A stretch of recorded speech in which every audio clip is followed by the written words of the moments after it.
कांबोरा तलावाच्या मागं अख्खं लग्नाचं वराड झालं गायब. तर मित्रांनो, कांबोरा तलाव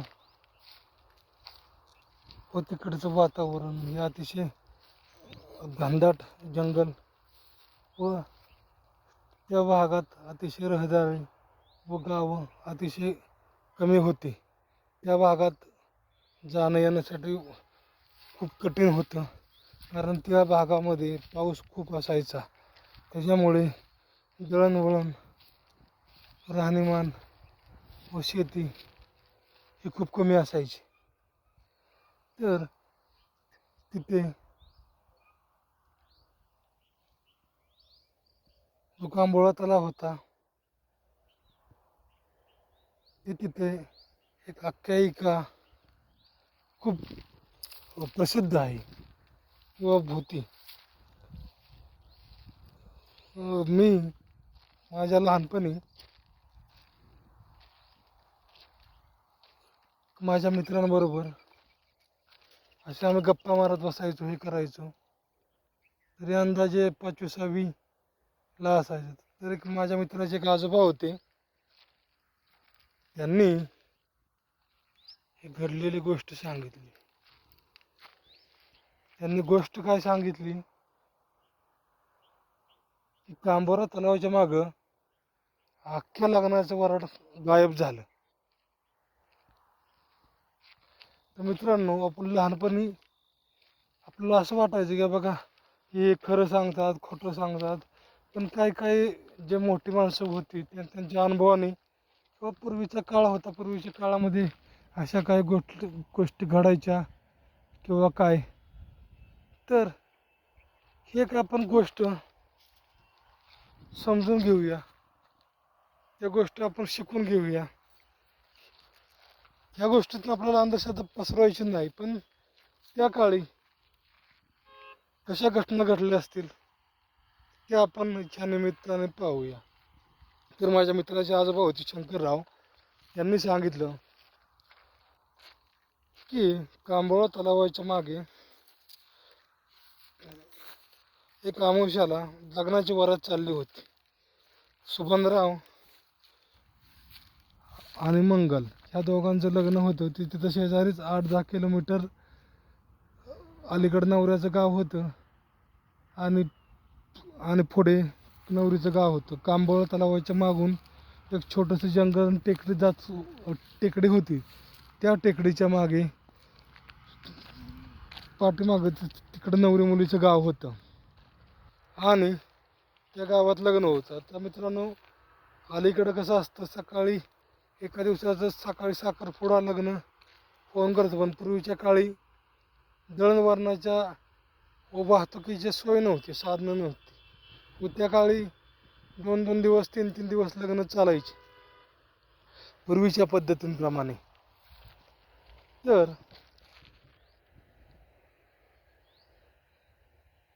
सुभानराव नवरदेव होता, त्याच्या घरचे आता अंतर जवळ असल्यामुळं तेव्हा बैलगाडीनं लग्नाला जात होत. तर सगळी वराड मंडळी त्यांना आदल्या दिवशी संध्याकाळी 6ला पोचायचं होतं.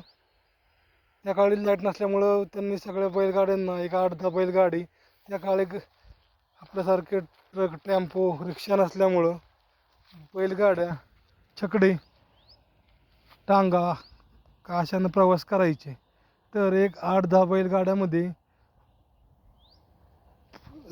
सगळ्यात पुढे नवरदेवाचा टांगा होता, त्याच्या पाठीमागे कुलवऱ्या व महिला वर्ग यांच्या एक 5-6 बैलगाड्या होत्या. आणि त्यानंतर पुरुष मंडळी तर चालतच चालली होती, कारण ते बाबा शंकरराव स्वतः त्यांचं म्हणणं होतं की त्यांना ती गोष्ट त्यांच्या वडिलांनी सांगितली होती की लहान असताना. ही अशी बच्चे कंपनी पाठीमागच्या बैलगाडी पुरुष मंडळी चालू होती. 8-10 किलोमीटरचं अंतर होतं. ते एकामेकाला आनंदाचाच भर होता, आनंदाचा उत्साह होता. एकामेकाला पान सुपारी देऊन चला तात्या, आता आपल्याला जायचंय, लवकर गेलं पाहिजे, बिगे गेलं पाहिजे, असं म्हणून सगळ्यांनी घेतलं का साहित्य सामान, चला रंका भरल्या का चालू.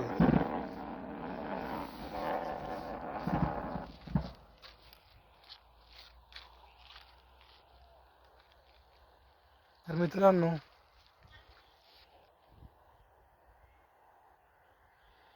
अशा प्रकारे सगळी चालू होते. आणि सुभानराव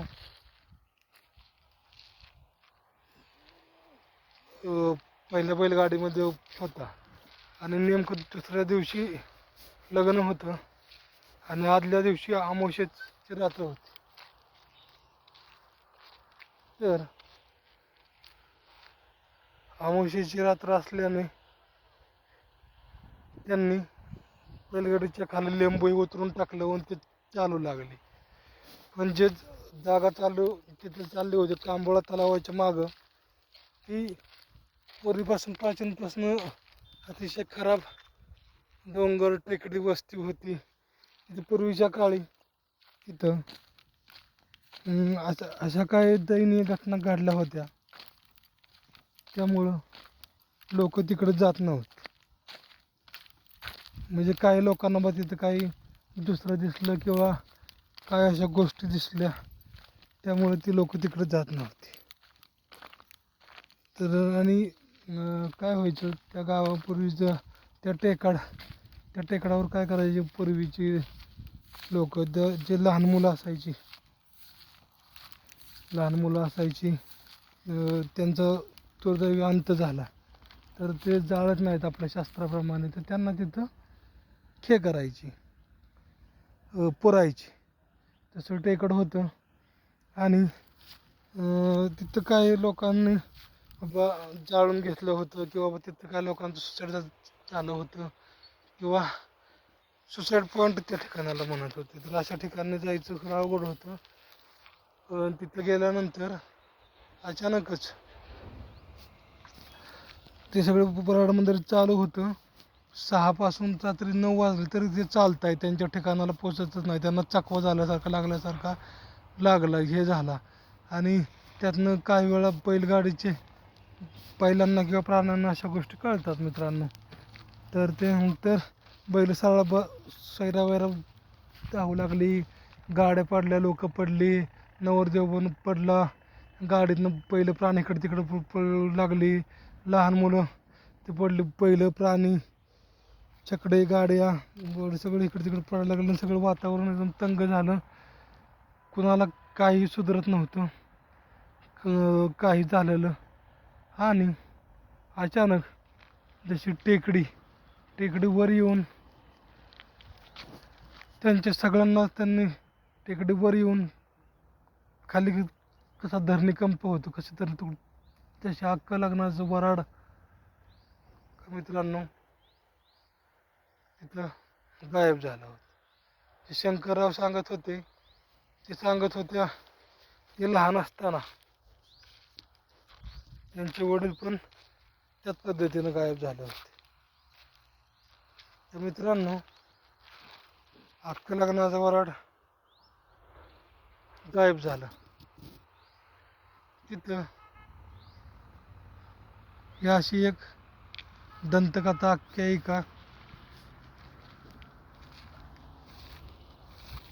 माझ्या मित्राचे आजोबा शंकरराव त्यांनी सांगितली होती की ते लहान असतानाच त्यांचे वडील नव्हते, त्यांचे वडील वारले होते. तर का कसं काय ते ह्या घटनेतनं ह्या गोष्टीतनं कळतं. आणि आजच्या काळात पण अतिशय तंत्रज्ञान विकास निघाला.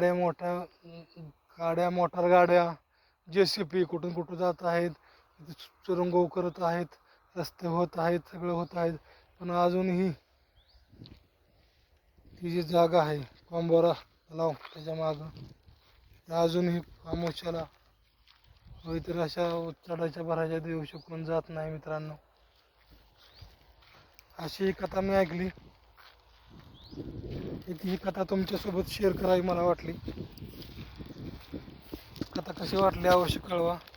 आणि माझ्या यूट्यूब चॅनलला असं न म्हणता आपल्या यूट्यूब चॅनलला सबस्क्राईब करा, लाईक कमेंट शेअर करा.